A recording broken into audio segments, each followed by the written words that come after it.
Hey everyone, tonight I'm going to tell you a true crime story.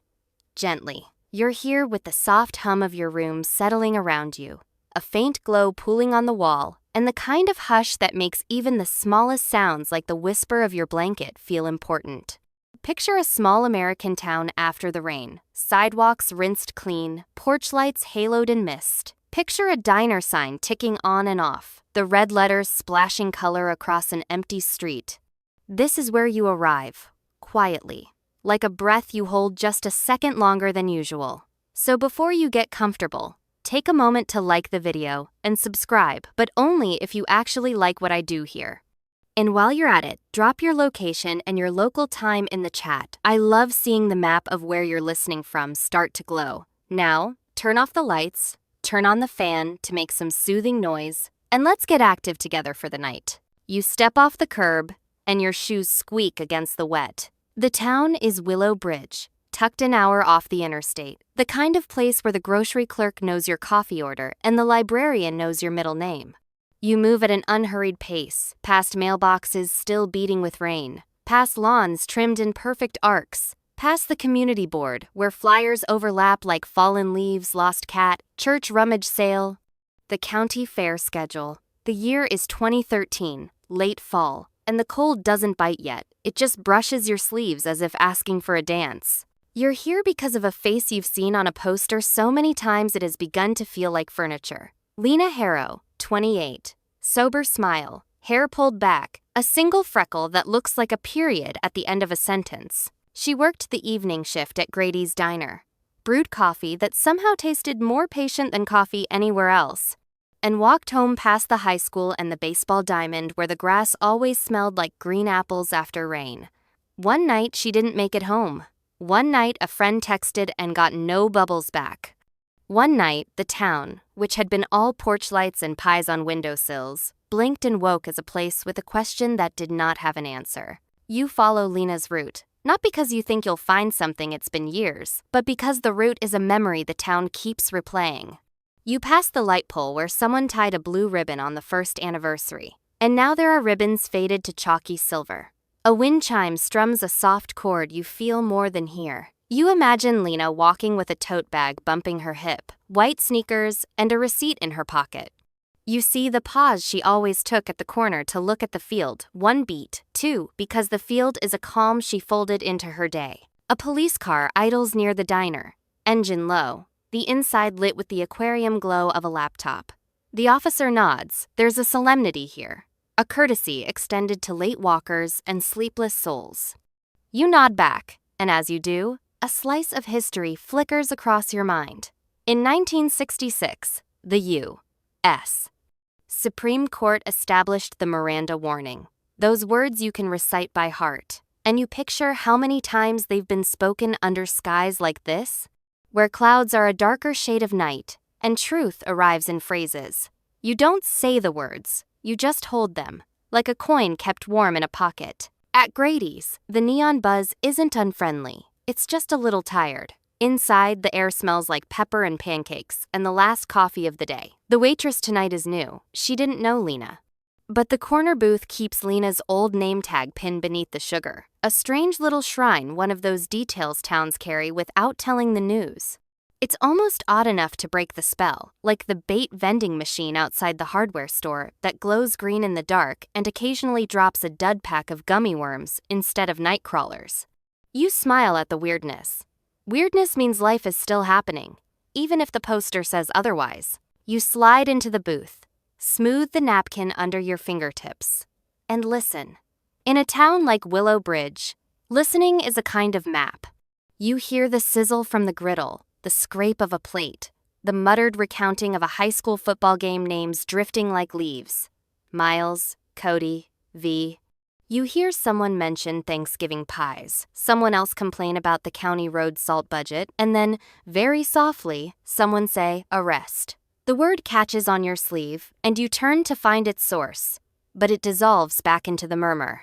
You remember the nights after Lena vanished. The search parties moved through the woods with flashlights that painted the trunks silver, the water tower with a banner tied like a bandage, the volunteer table with instant cocoa that tasted like relief and desperation mixed together. You remember how the town asked itself the questions towns always ask. Was it someone passing through, a stranger whose name left no footprint? Or was it someone you waved to at the mailbox, the nightmare theory every small town dreads? Even now, years later, it's a debate that never stays settled. You overheard arguments about whether an outsider profile fits the pattern of such disappearances, or whether most harm, statistically, arrives from within the circle. Criminologists argue over the weight of proximity and opportunity. And tonight you find yourself standing right where those lines cross. You take your coffee to go, and the door's bell gives a small, melancholy chirp. Outside, the street smells like damp leaves, and somewhere a dog barks the way a clock might. You walk. This is what you do when answers are scarce. You move your body through the places where questions were born. You pass the high school. The bleachers are empty, but they carry the ghost sound of Friday night crowds, the squeal of sneakers on the basketball court, and the drumline practicing rhythms that somehow feel like hope in 4-4 time. The flag at the front lawn is at full mast tonight, cracking crisply in the breeze. A reminder that life cycles through its rituals even when stories refuse to close. When you reach the baseball diamond, you stop. The clay smells like pennies and rain. You step to the first baseline and imagine Lena's shoes tapping here for no reason except the way the line pleases the eye. Your phone vibrates. It's a news notification from a regional outlet you barely recognize. You lift the screen with the hesitation of someone taking a bandage off quick or slow. The headline reads like a photo you've seen 1,000 times, and suddenly your chest feels crowded. Cold case developments in Willow Bridge. Former youth pastor arrested. The font is too cheerful for what it holds. You stand very still. The wind chime you passed earlier seems to ring again, though you're blocks away. You read, letting the words file patiently into you. The man's name is Ellis Crane. He ran a teen study group in the church basement that smelled like lemon cleaner and hymnals. He taught a free guitar class that never quite got anyone past their first 3 chords. He officiated charity car washes in the summer and brought thermoses of cocoa to football games in the fall. Your head floats, the way it does when an elevator drops. It's a sensation rather than a thought. Around you, the town has not yet reconfigured, but it will. Storefronts will display the new headline the way they displayed the old poster. Congregations will swap pews for folding chairs and hold question hours. Eyes will learn a new way to look, a broken-hearted way that still tries to be fair. This is what happens when an arrest shocks a community. The map is the same, but the legend changes. You tuck the phone away and keep walking because walking is the only thing that doesn't ask for an opinion. Your breath fogs and then disappears, like a message you're not sure you meant to send. A cat darts under a truck. The air carries wood smoke from a stove someone has banked for the night. You make a mental note of the way your steps fall soft, then softer. Memory doesn't arrive all at once. It trickles, the way the diner coffee refills trickled when Lena worked there. She had a way of tipping the pot so the arc stayed steady, never splashing. A tiny mastery you didn't know you admired until it was gone. Across the street, the church's stained glass windows hold their color even without light. You think about how, in 1908, the first modern forensic fingerprint bureau in the United States began standardizing identification methods in places like New York, how science keeps promising to turn touch into testimony. Tonight, the regional outlet mentions new forensic analysis in a way that suggests future press conferences and careful words. You file that away next to everything else. Somewhere in your mind, and in the minds of scholars who argue late into the night, there's the open question of how technology reshapes memory and justice. When DNA databases expand and genealogical trees branch into courtrooms, what happens to privacy, to error, to mercy? It's an academic debate, but it feels personal when a name from your town sits at the center of it. You reach the corner where Lena always paused. The field is a dark lake. Your phone is heavy in your pocket. A car glides past, tires whispering on wet asphalt, and you catch your reflection in its window, a passing ghost. You want to say something to the town, to the streetlight, to the wind that keeps sorting the leaves. Maybe you say it only to yourself, that arrests are not endings. They're doors that open onto rooms you haven't cleaned yet. That truth is a house with more closets than you remembered. That even with the word arrest in your hands, you are careful with hope, because hope, mishandled, can bruise. You start back toward Main Street. Your route takes you by the hardware store. And yes, the bait machine is glowing like a tiny UFO, humming with its own private agenda. You laugh softly, and the laugh helps.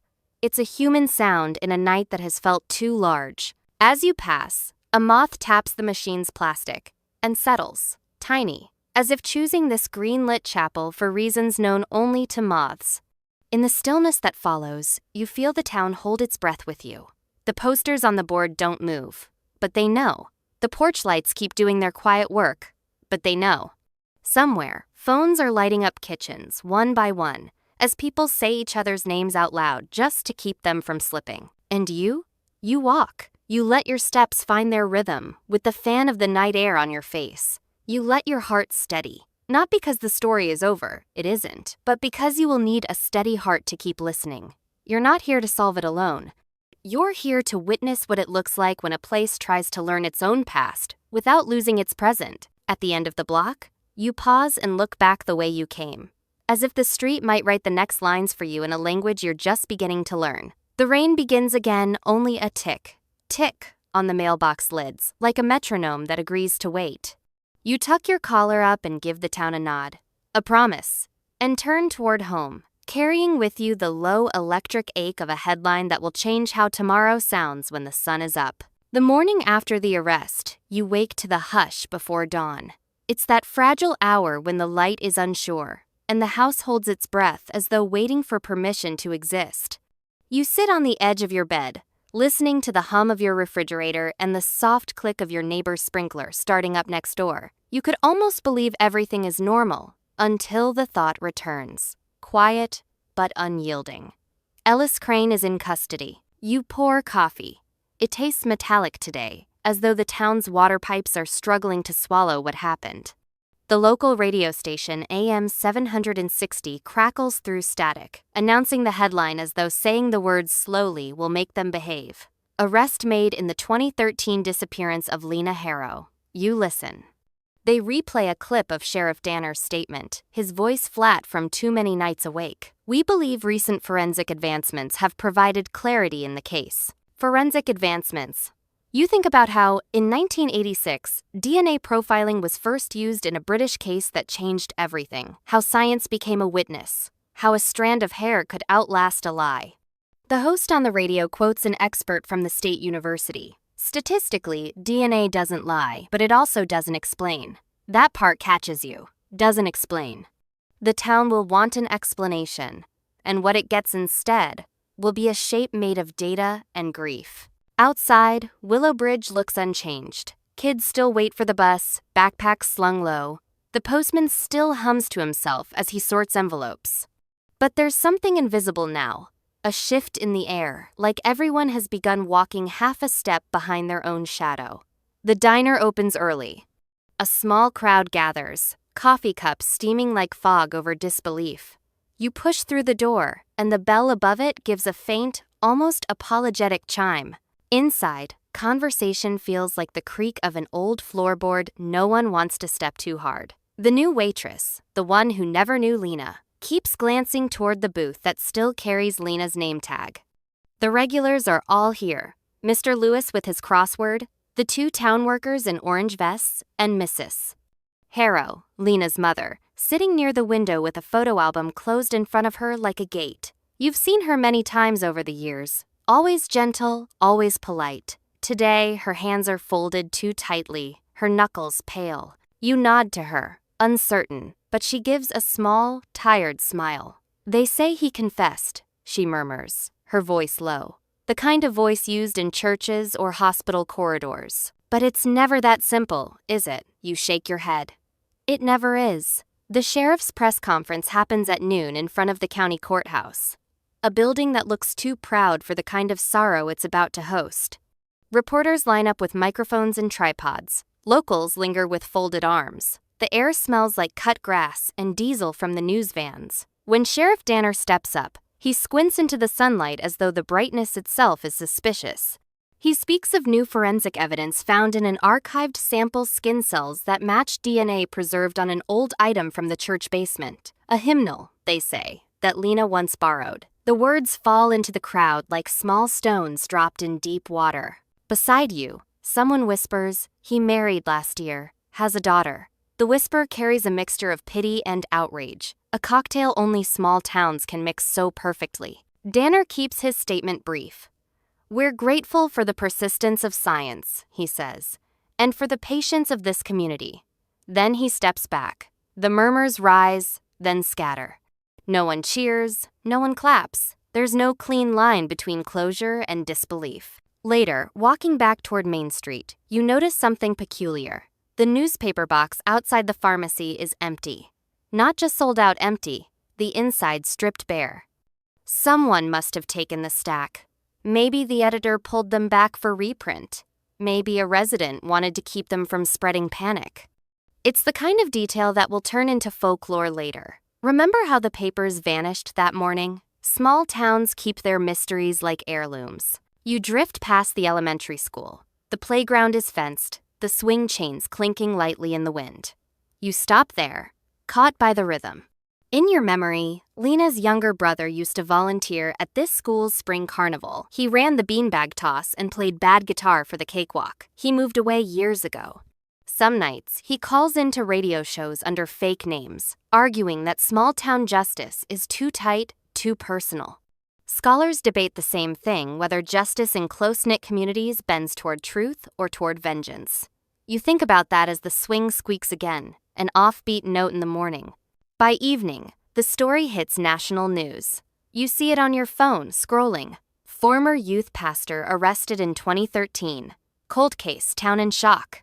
The comment section floods with strangers, speculating like they've lived here all their lives. They call it closure even as they dissect it for entertainment. You close the app. You walk down to the river instead. The water moves lazily, greenish, carrying the reflections of porch lights and distant street lamps. The bridge railing is cold under your fingers. It's the same bridge that gave the town its name, the one Lena used to cross every evening on her way home. You rest your chin on your sleeve and listen to the hum of crickets. Somewhere behind you, a voice says your name. You turn, it's Tom, the retired reporter who used to cover county crime. His coat flaps open in the wind like an exhausted flag. "Can't sleep either?" he asks. You shrug, just trying to understand. He stands beside you, silent for a long while. Then he says, "I covered this case back then. We had so many theories. But you know what always haunted me?" He looks toward the water.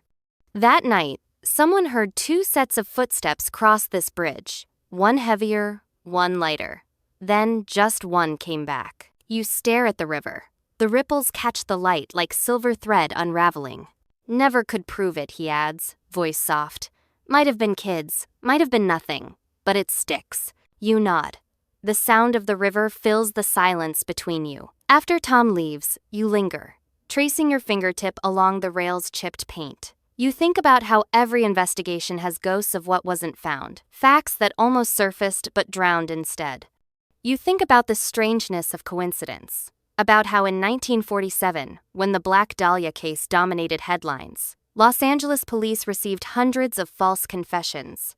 People drawn to darkness, trying to own a piece of mystery they didn't make. Maybe confession isn't always truth, it's sometimes hunger.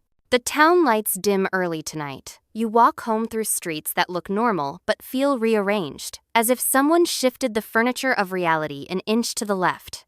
Through open windows you hear televisions reporting the same sentence again and again. Authorities believe this arrest will bring closure to the Harrow family. You wonder what closure even means.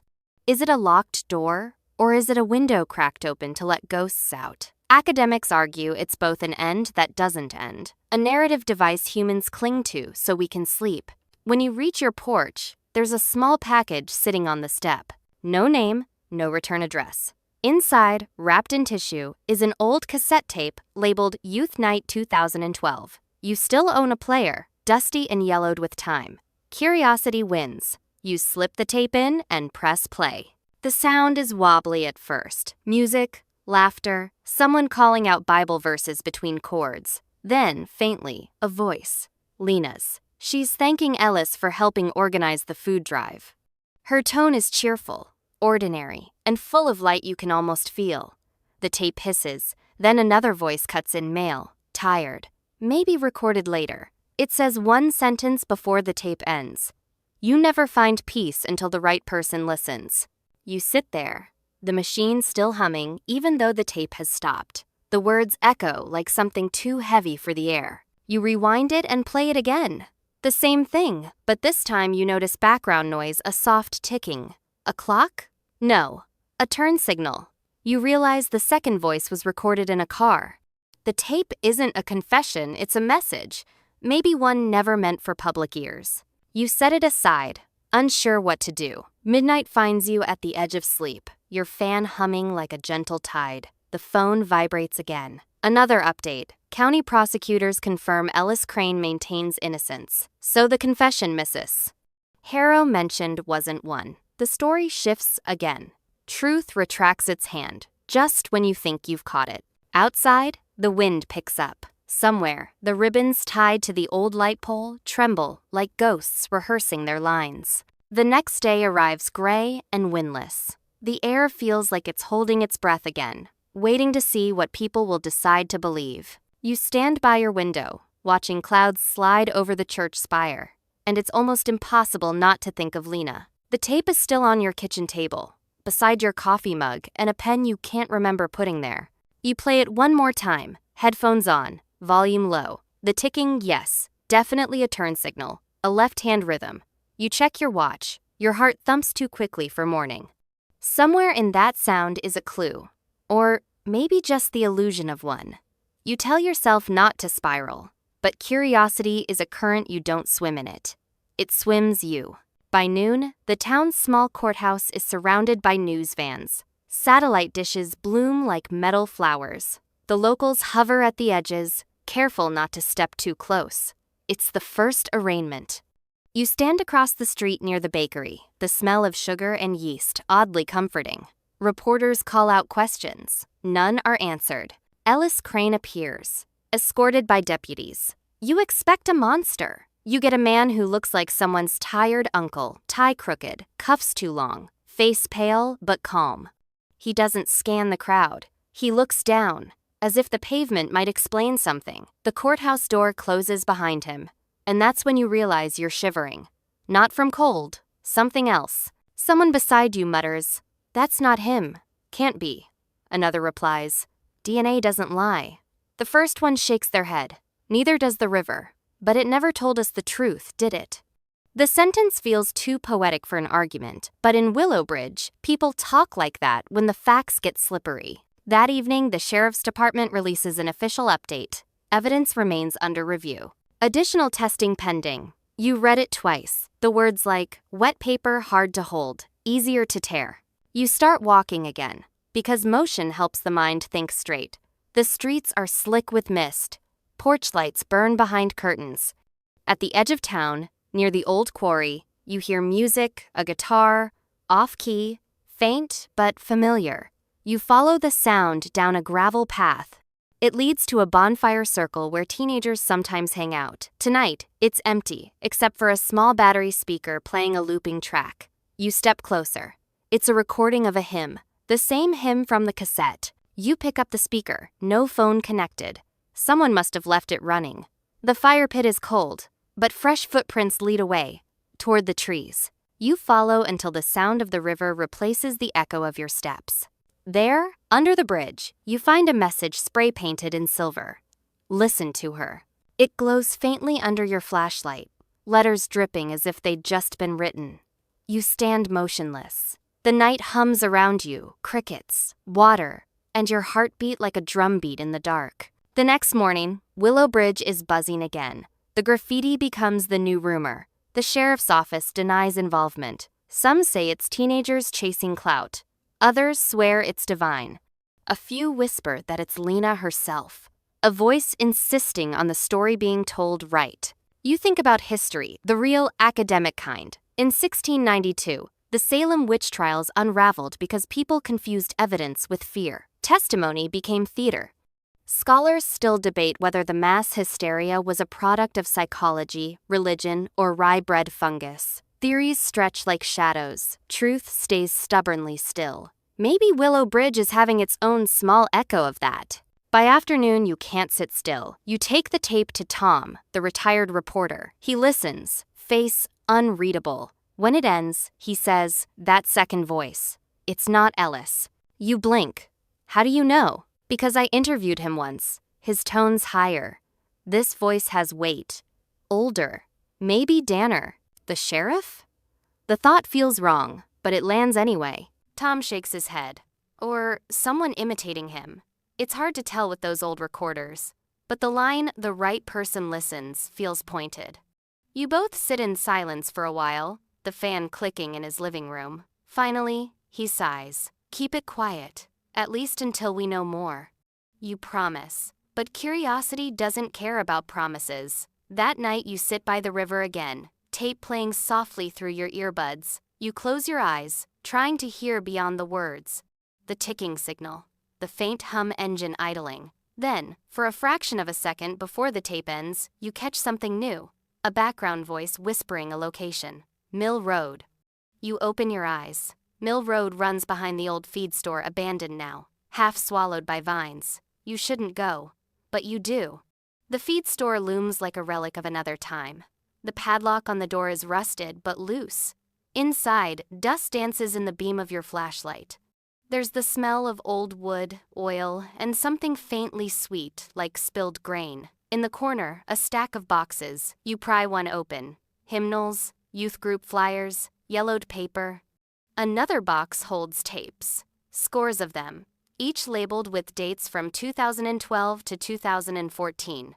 You pull one, wipe the dust, and squint. Study group November 2013, the month after Lena disappeared. Your hand trembles as you pocket it. You don't hear the footsteps until they're close. A flashlight beam slices through the dark. It's Sheriff Danner. "Shouldn't be here," he says, voice flat. You start to stammer something about curiosity, about the graffiti, about wanting to understand. He steps closer, the beam steady on your face. "Curiosity," he repeats. "That's how it always starts." There's a pause, then his expression softens. "You should go home. Let us finish what we started." You nod. He watches until you're outside, the night pressing against your back. When you reach home, your phone lights up with a notification. "Breaking: Sheriff Danner placed on administrative leave pending investigation." The words buzz in your hands like static. 2 hours later, the department releases another statement. New evidence may suggest an alternative timeline in the disappearance of Lena Harrow. We urge the public not to speculate. But speculation is all Willow Bridge knows how to do. Days blur. Rain comes and goes. Reporters leave. The story cools into that strange half-state between fact and myth. They release Ellis Crane after 10 days. No charges. DNA inconclusive. The hymnal was contaminated by handling. The sheriff resigns quietly. The feed store burns down in an unexplained fire the same week. You watch it all unfold from your porch, feeling the world rearrange itself once more. A month later, you walk the old route again, the diner, the field, the ribbons. Everything looks ordinary, but the air feels lighter. Maybe the town has accepted that some questions refuse to resolve. Or maybe it's just too tired to keep asking. You stop at the bridge one last time. The graffiti has been scrubbed away, but faint silver stains remain, ghost letters shimmering when the light hits just right. You lean on the rail and close your eyes. You think about the historical truths buried in every mystery, that progress and uncertainty grow side by side, that forensic science can prove touch but not motive, that humans, even armed with evidence, are storytellers first and jurors second. You whisper her name once, just to let it travel through the air. The water carries it, smooth and sure, towards somewhere you can't follow. Behind you, the town glows softly under streetlights. Somewhere, a door closes. Somewhere else, a fan hums. You turn toward home, feeling that quiet ache that comes when a story doesn't end so much as it exhales. Maybe someday we'll know the truth, but for now, sleep well.